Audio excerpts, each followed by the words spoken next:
So with that, I'm going to turn things over to Commander Languit. I will post a link in chat in just a moment as he's speaking about his Earth Day initiative. But I will also say that the commander reached out to me this morning about some question he had, and if he would like to ask that up front, I will try to answer his question as quickly as possible and as concisely and unambiguously as possible. Well, good evening, everyone. Again, Luke Languit, I'm the APD Southeast Area Commander. And just to get right into that question that I had asked you, it was really about just meeting in person and having the CPC meetings in person. I didn't know if that had been discussed by the Southeast CPC, if you guys were going to transition to in-person meetings or like a hybrid type meeting, because if there are some in our community here where it's just not feasible due to health or other concerns that they can't come in person, would there still be that option for them to be able to attend in a digital setting? So I didn't know if that was has been discussed, but I was just curious about that myself. So Mike, I don't know if you want to address that before I get into my presentation, just some crime statistics and the initiatives and strategies that we here in the Southeast Area Command have underway. So absolutely. Again, we are committed to resuming in-person attendance at CPC meetings. I've already talked to the I can't remember her name at the city about getting the request in. I've talked to the folks over at the Cesar Chavez Community Center. So we are looking forward to doing that.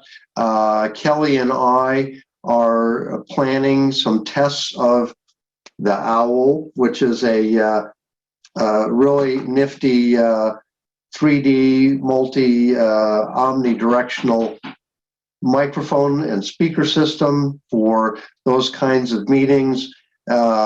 We've got a series of tests, both formally, informally, coming up in the next 2 weeks. So with that, yes, we're committed to both in person for those people who prefer and feel safe to do that, as well as the virtual attendance by Zoom for those who are unable to leave their homes in the evenings for whatever the reasons, whether they don't feel safe or they don't have transportation or they have crazy personal lives that prevent them. So we are wholly committed to resuming those because a lot of people really prefer face-to-face, in-person dialogue. So we'll do that. We'll test this new system, and perhaps in April we'll start that among the very first of the CPCs. So with that, I'll shut up. Awesome. Well, thank you. And I'd like to start off this presentation with our statistics on the activity that's occurring here in the Southeast. This information was put together by our crime prevention specialist, Jose Briones. So I'd like to give him credit for that. And it's worth just putting this disclaimer out there that this information is pulled from our CAD system, or our daily calls for service, which basically is all the calls made to the Emergency Communication Center. So as calls come in, if they're coded as a aggravated battery or assault, but by the end of the investigation that the officers conduct, it could change. So I'd like to, again, this is just my opinion on it. These aren't 100%, but they're pretty accurate to the final numbers. To get final numbers, that would obviously come from the department's record division, which we're in line with the NIBRIS reporting. So just to start off with incidents, we've had a total of 854 incidents, and this is our last 30-day period that these numbers reflect. And for crimes against person, we had 94 aggravated assaults and batteries. We've had 5 criminal sexual penetration incidents, 264 family offenses, 41 robberies, and that's the total number of robberies, but there are subcategories such as robberies to an individual versus commercial robberies and carjackings. And then we also had 12 simple assault incidents. On the property crime side, we had 32 auto burglaries, 79 auto thefts, 24 commercial burglaries. We had about 5 white collar crimes, 92 larcenies, and we were able to recover 27 stolen vehicles and had about 36 incidences of vandalism. There are some quality of life crimes and other violations such as like disorderly conduct. There's about 78 incidents. In DUI, we had 22 incidents. For the DWI category, that's not just the activity of the officers assigned to the area command, but that's also includes like the DWI unit and the motors officers when they do stops in the area command as well. So the total calls for service that the officers responded to for the month of February was about 8,512. And I think that's important because out of these 8,512 calls for service, we had a total of 12 uses of force. And I'm sure everyone's familiar with the way our reporting for the uses of force, there's different levels. We had 3 level 1s, we had 7 level 2s, and we had 2 level 3 uses of force for the area command. So again, consistently, we have pretty much one of the highest volumes of calls for service and uses of force that are properly investigated and reviewed by either the Internal Affairs Force Division or the Southeast Chain of Command that investigates those uses of force. Just some crime trends that I'd like to report on. We're still seeing on the violent crime section, aggravated assaults and batteries and robberies as our biggest violent crime categories. Whether we compare it from year to date or week to week, and I prefer the week to week comparison to kind of see where we've been at and if we need to adjust our strategy, our law enforcement strategies, like our TAC plans and operations. The last several weeks, we are trending in the right direction. I think at one point, to give an example, at the beginning of the year, auto thefts were up 25% compared to the previous year.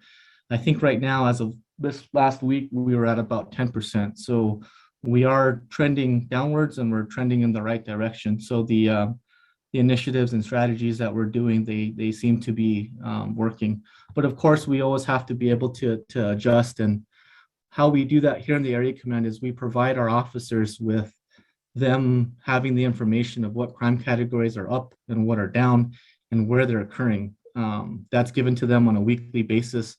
We use our technology that the department has invested in, such as our gunshot detection technology and our license plate readers, to generate hotspot maps to best give them the locations of when they have the opportunity and time, when they're not taking calls for service. If they can transition and do proactive police work, they know where to go.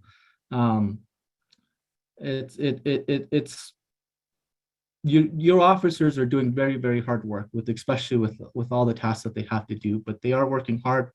And a couple of the other trends I'd like to point out on the property crime section, all of our property crimes are down, except for auto theft.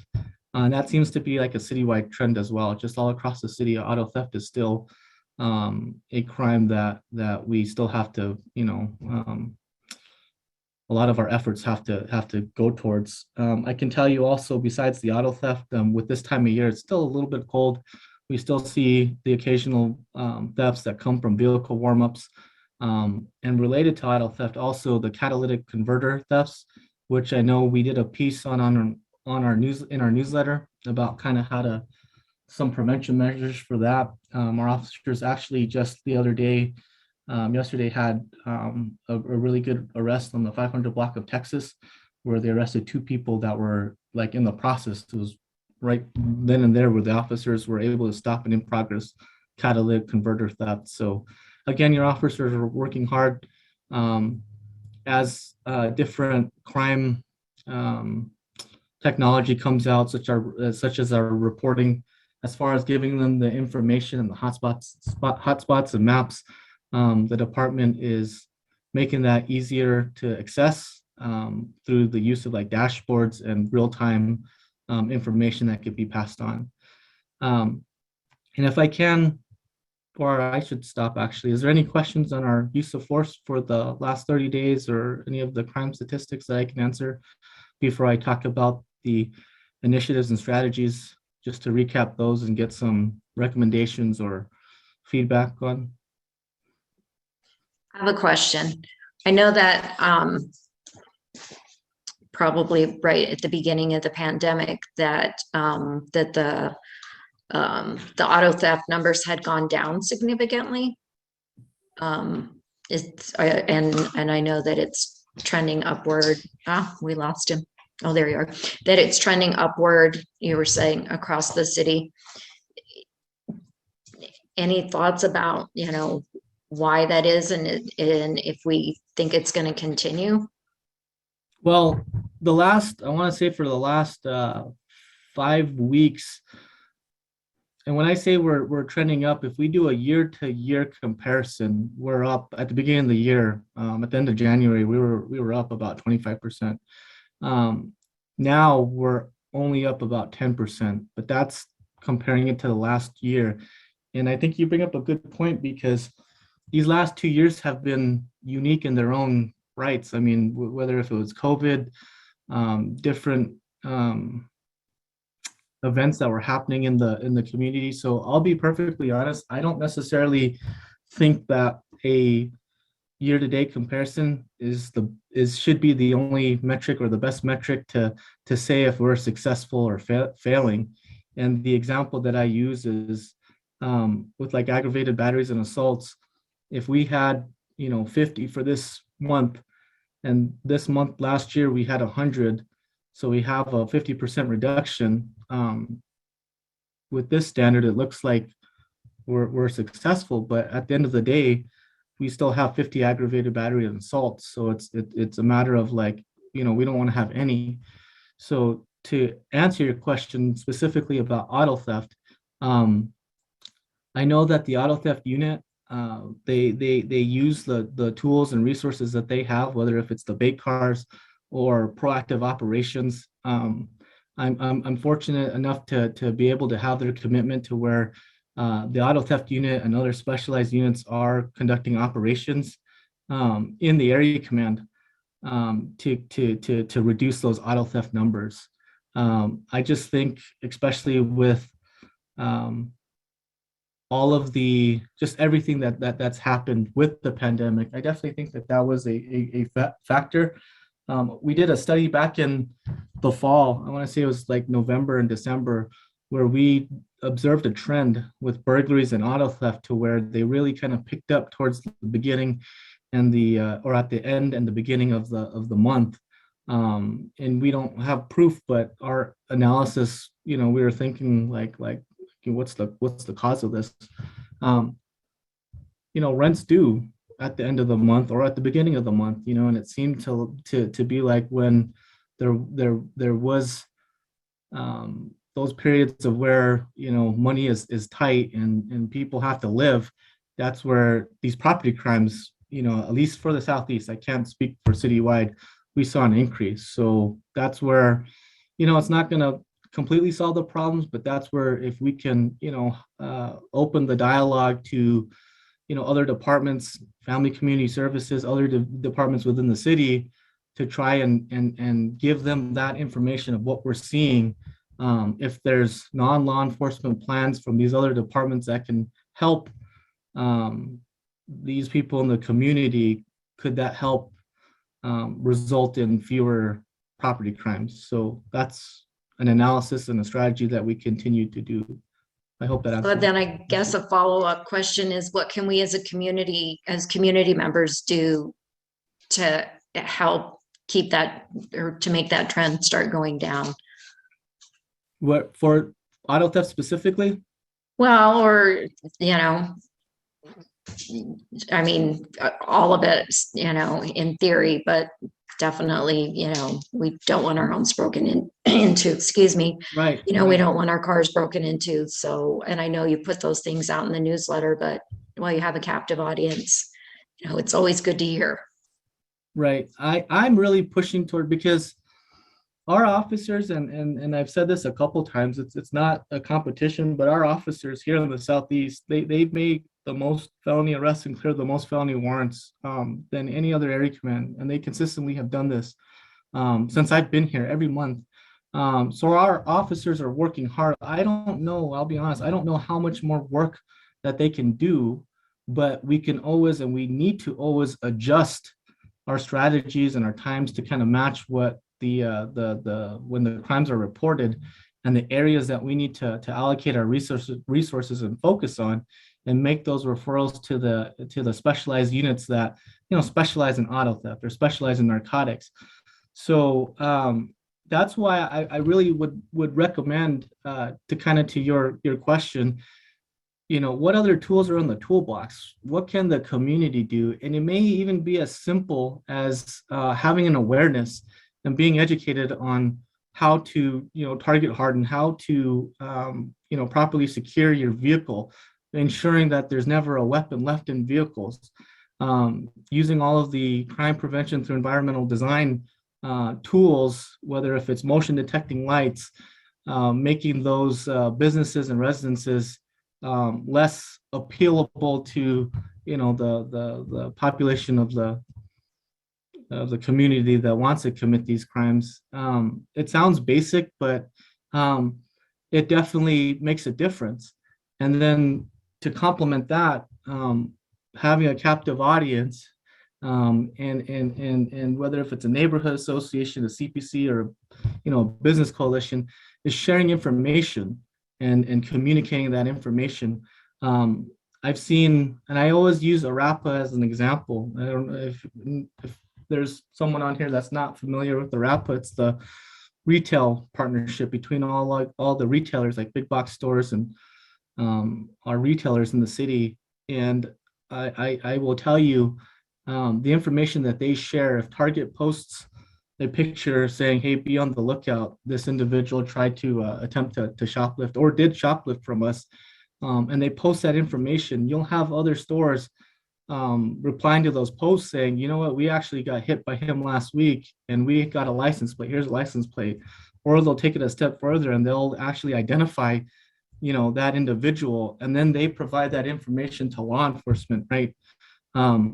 So a communication information sharing platform like that, to where neighborhoods are sharing information because they know what cars belong on their blocks and what cars don't belong on their blocks, and getting everyone on that same page really also makes a difference as well.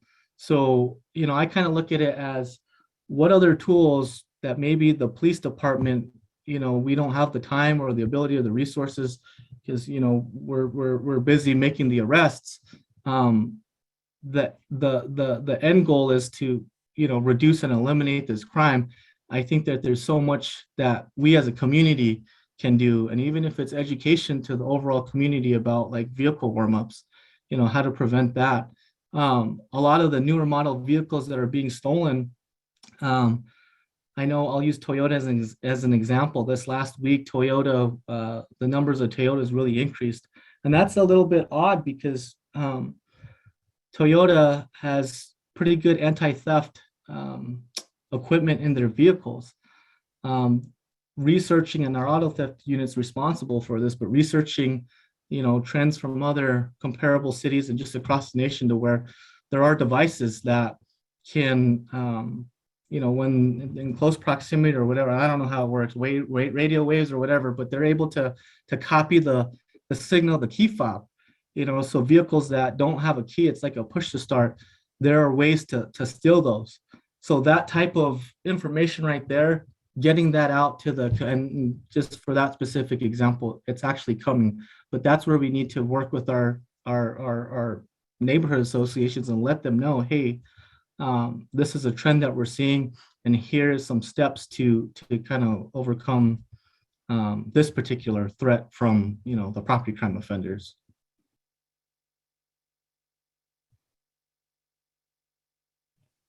Thank you.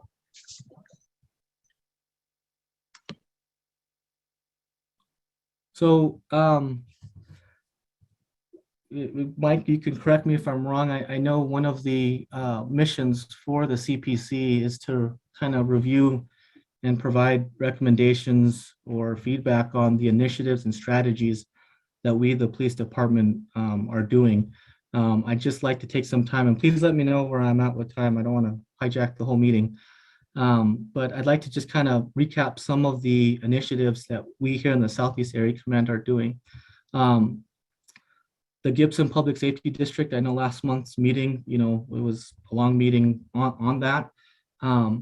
Working with the other city departments as far as gathering the data for the boundaries of the public safety district and what each department's role is and how we collectively together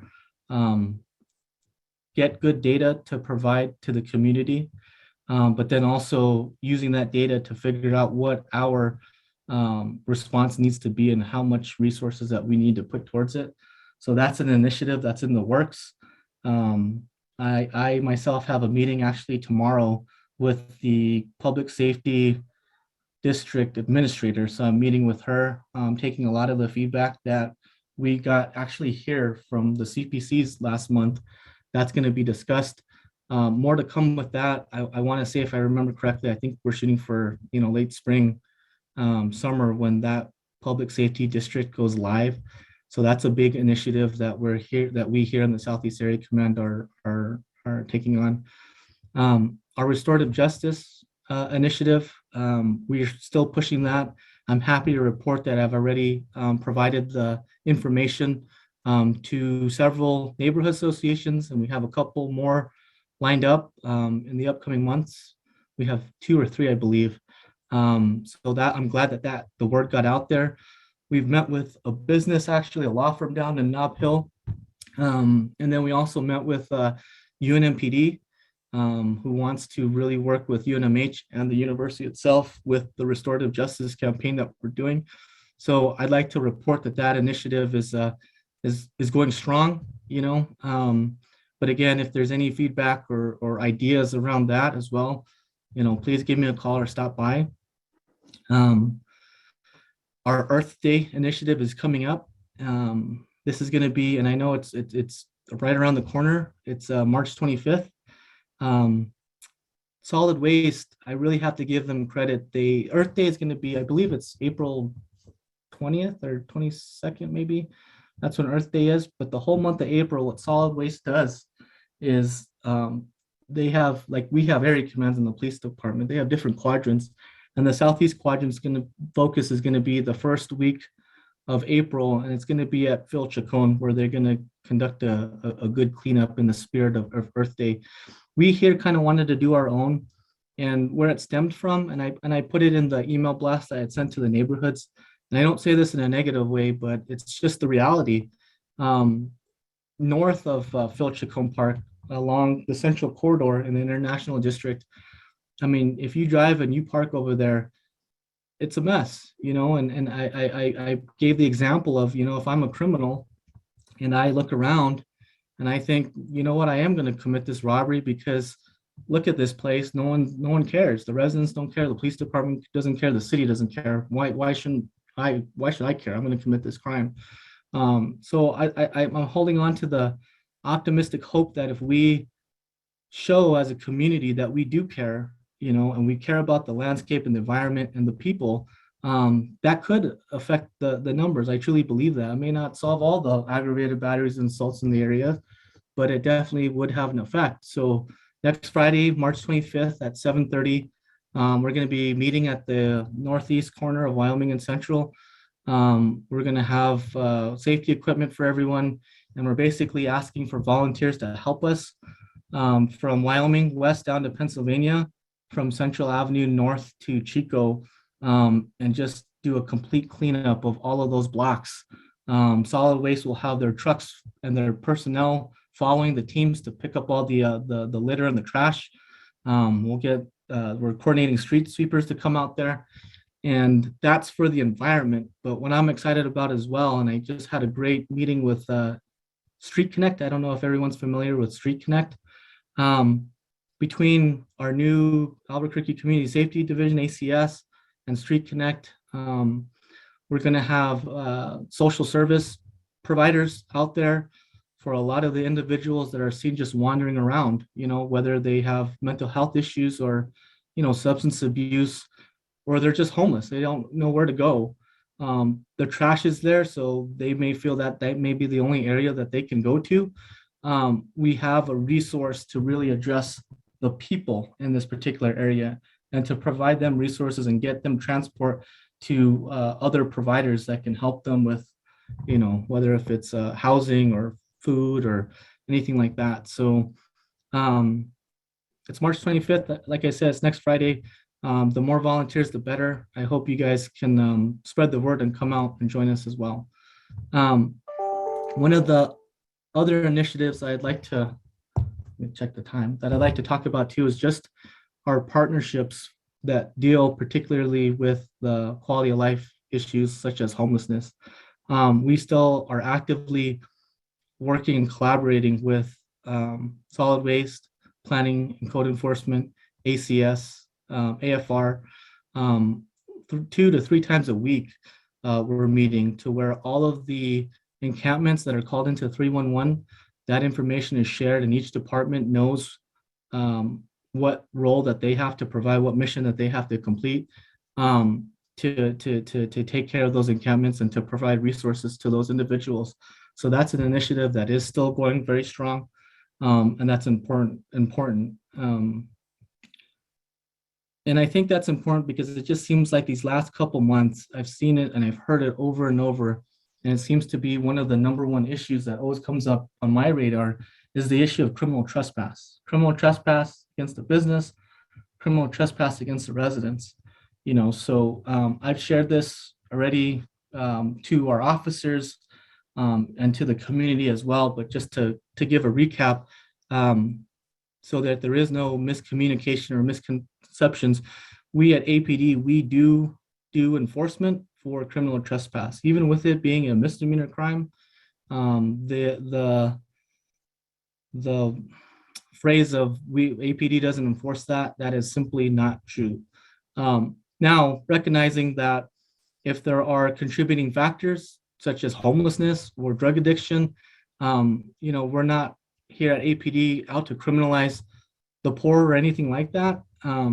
So whenever we could lead off with resources, we definitely will do that. In situations where, whether if it's the city of Albuquerque or the state, we're the victims. Yeah, absolutely. If they're willing to accept those resources, we will fully commit to that. In situations where a citizen, someone in our community or a business in our community is affected, though, we have to work with those affected victims to help get justice for them and to make sure that those individuals are held accountable. An example that I give is if we show up on scene and there's an individual still there that's criminally trespassing against a business, if they're willing to get resources because there's those contributing factors of why they conducted that type of crime, we will push that, but we can still hold that person accountable. We may not take them to jail, but we'll definitely give them a citation where they do have to appear and be held accountable for the actions that they did. So I would like to present that to the council as well, that there's always something that we can do, and even in instances of misdemeanor crimes, there's always something that we at APD can do, and our officers understand that as well. Any questions on that or feedback?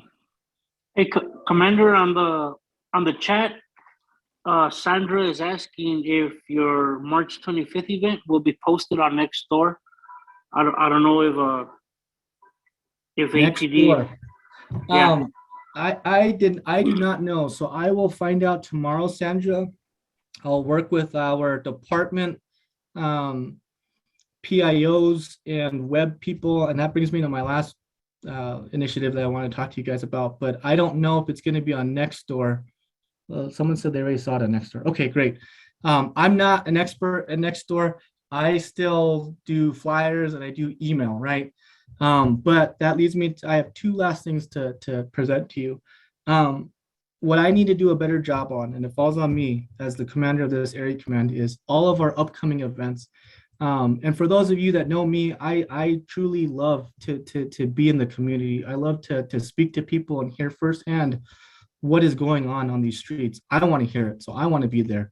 Not, and maybe that was in the back of my mind, Mike, when I was asking about in-person meetings, but I love to have that face-to-face interaction. But where I failed, and I will do a better job, is putting this information on our website. So any coffee with a cop on the corner, shooting review, and that's unique to our area command. I don't know if other area commands are doing them.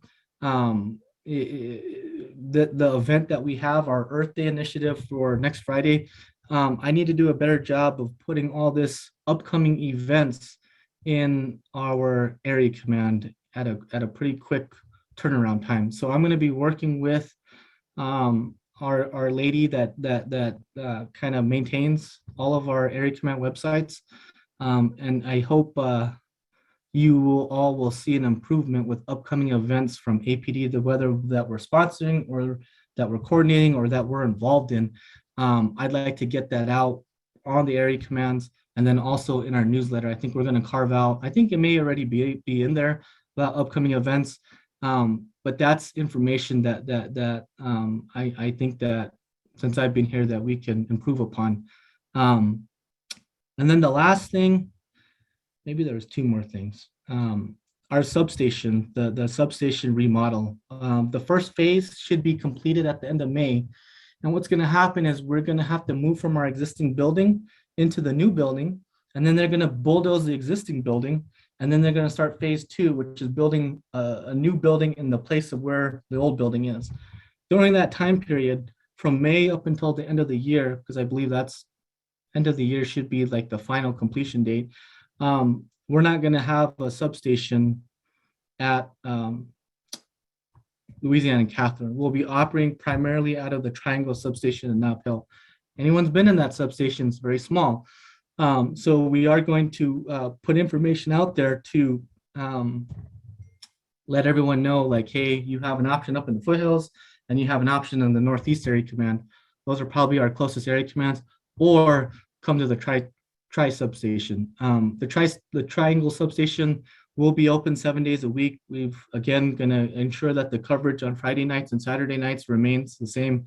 But that's something that we have to prepare for. So again, getting that information out on our newsletter, on our area command website, just to spread that word, and stuff like that, where I'd like to see improvement. So that's kind of my own personal goal for myself. Anything else? I just wanted to say thank you to you, Commander. I was recently writing since you brought up restorative justice as one of the initiatives, I was recently writing a grant for some restorative justice services and training in the international district. And so I reached out to the commander and we talked about some of the needs and some of the language. So let's keep our fingers crossed that we get the grant. But thank you for your help on that. I really appreciated that collaboration.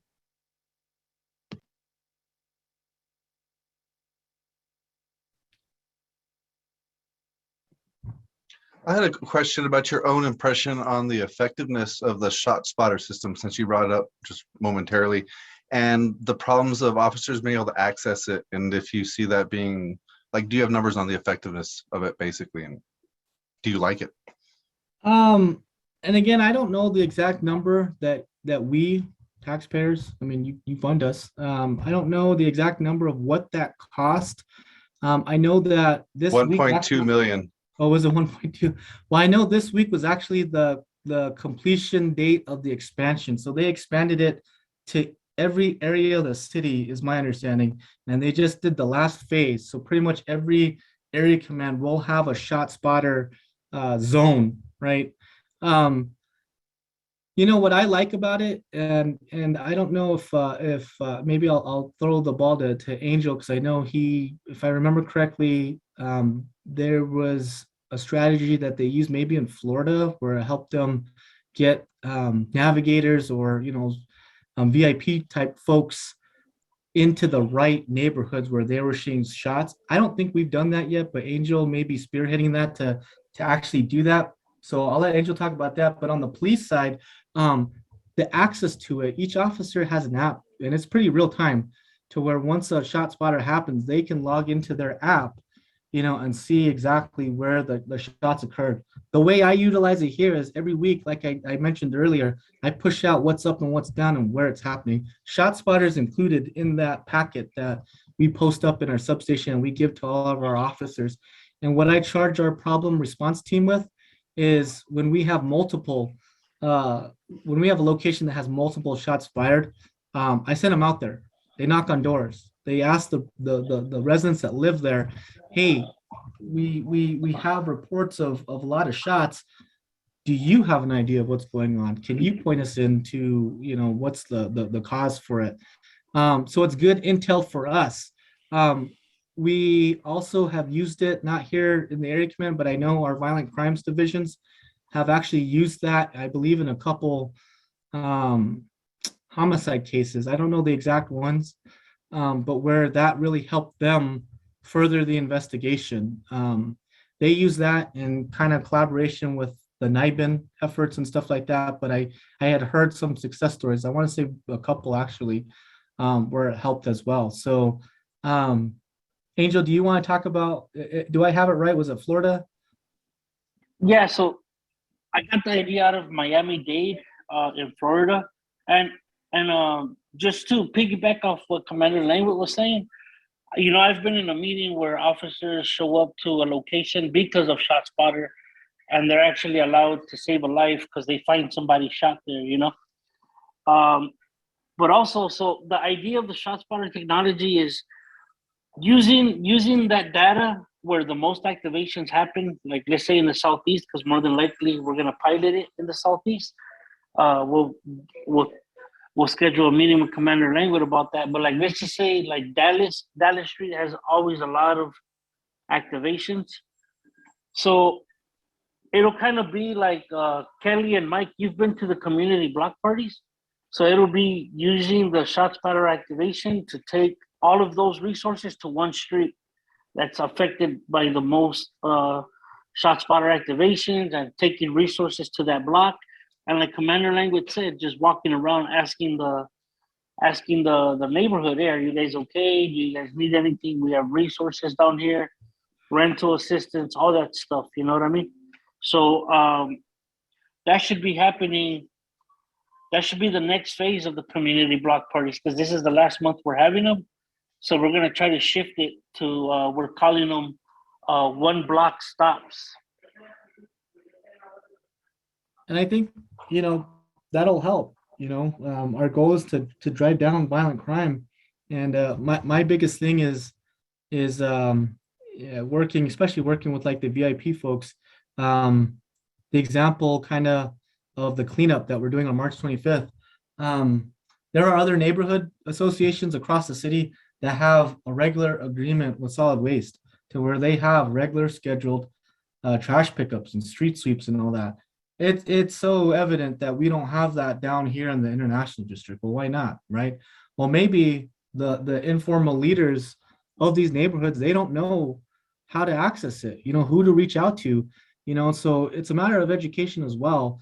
Educating them of like, hey, these are the departments, these are your points of contact, work with them. Let's have a clean, community.